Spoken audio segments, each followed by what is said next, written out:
Oke, salam dan selamat datang di channel Firman Panipahan. Di kesempatan kali ini saya akan membahas hukum pertentangan dalam ilmu logika atau sering juga disebut sebagai logika oposisi.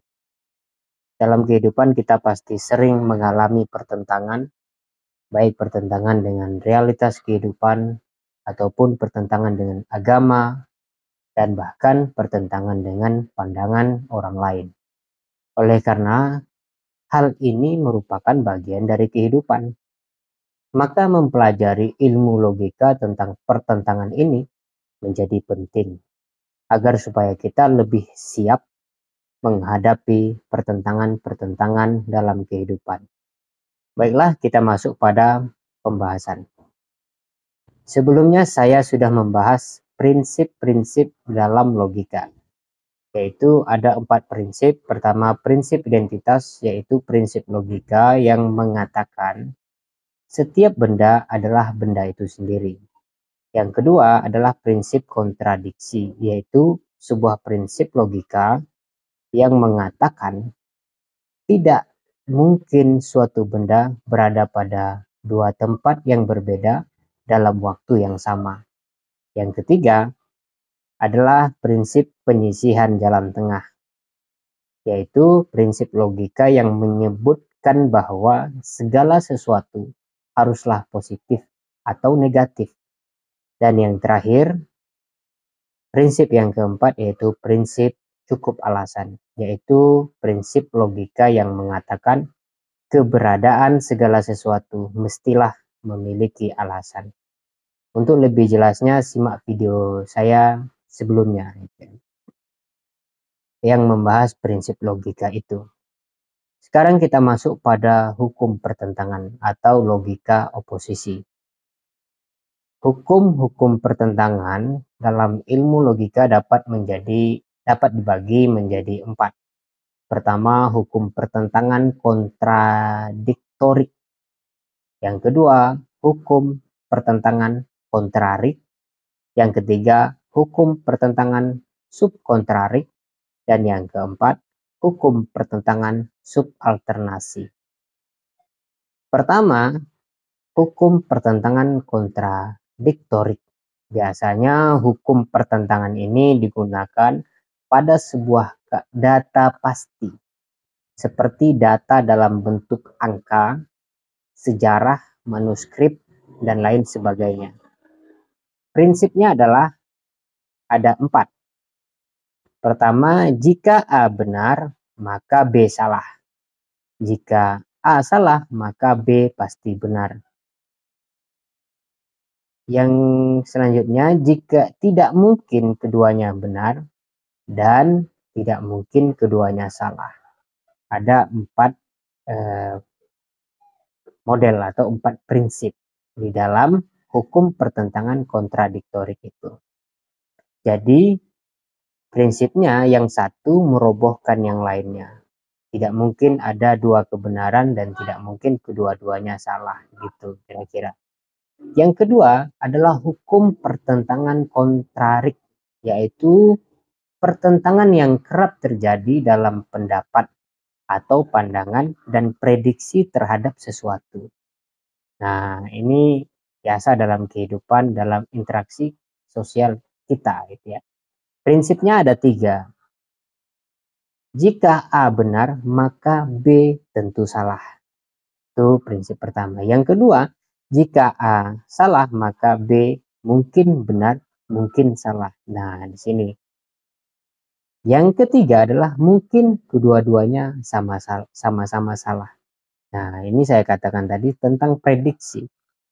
Jadi, dalam pendapat atau prediksi, terdapat suatu tidak mungkin sama-sama benar dalam memprediksi sesuatu. Misalnya 10 tahun yang akan datang Jakarta akan tenggelam.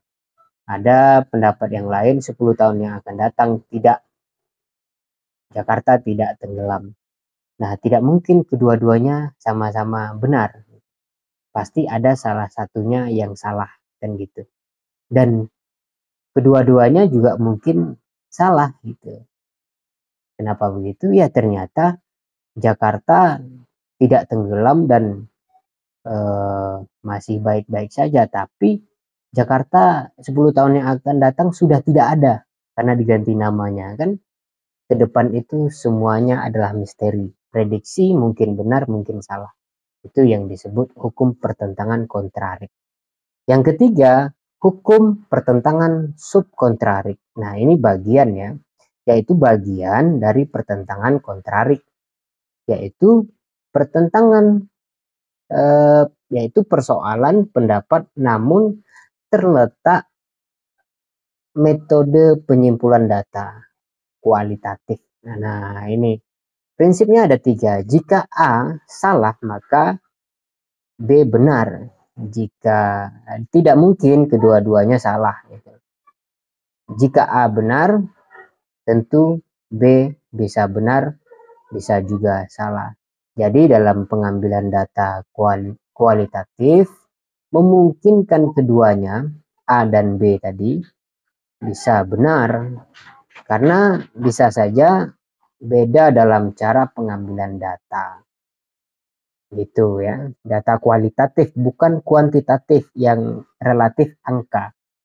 Tapi kualitatif. Misal tentang pendapat bahwa soal-soal kemungkinan kan begitu. Kemungkinan Jakarta, misalnya di Jakarta lagi, kemungkinan Jakarta 10 tahun yang akan datang sebagian umat Islam yang di sana akan ateis. Ada yang berpendapat misalnya bahwa umat Islam di sana semakin kuat gitu. Kedua-duanya statusnya pendapat dan kedua-duanya bisa benar gitu. Bisa benar dalam satu kondisi yang sama. Kenapa?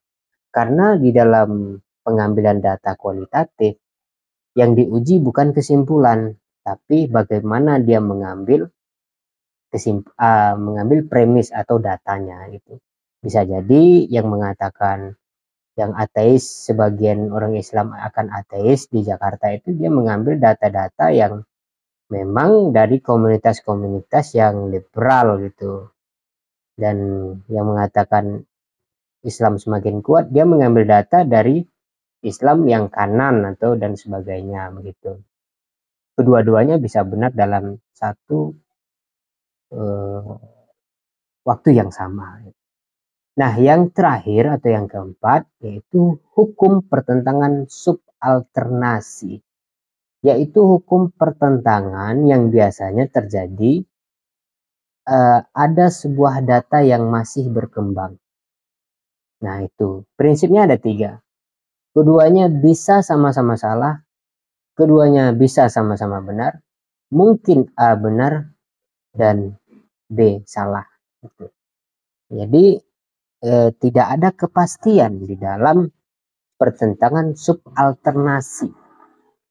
Jadi benar dan salahnya bergantung pada keluasan dan kedalaman data yang diperoleh atau mana yang lebih update dalam pengumpulan datanya. Biasanya data yang berkembang ini mengarah pada populasi dan persoalan-persoalan sosial serta kemajuan teknologi yang mengalami perkembangan terus-menerus. Itulah hukum pertentangan. Semoga dapat memahami hukum pertentangan ini, kita lebih siap dan lebih enjoy dalam menghadapi ragam-ragam pertentangan dalam kehidupan sehari-hari. Terima kasih, salam dan sampai jumpa di pertemuan selanjutnya.